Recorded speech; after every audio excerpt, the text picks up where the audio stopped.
Линия освещения республиканской трассы Псоу-Сухум была введена в эксплуатацию около 10 лет назад.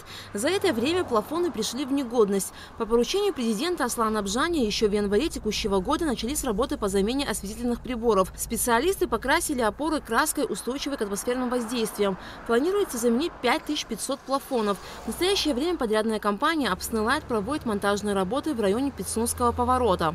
На данный момент поменено уже более 2200 светильников. Работы ведутся в штатном режиме. Единственное, есть моменты, влияющие погодные факторы, которые нам не дают работать.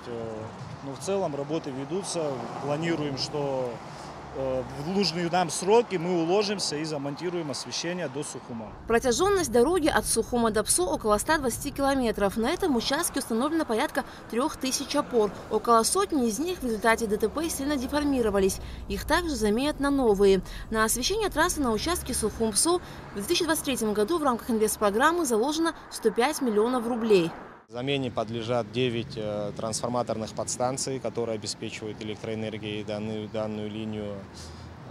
Частичная замена СИПа, то есть самого провода.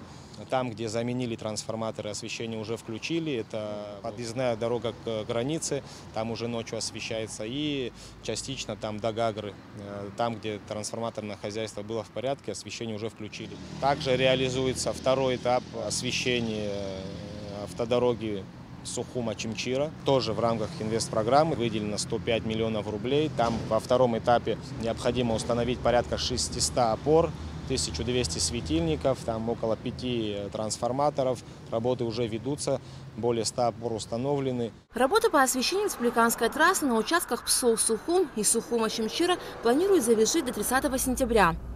Алька Травш, Тимур Лугохия, Абхазское телевидение.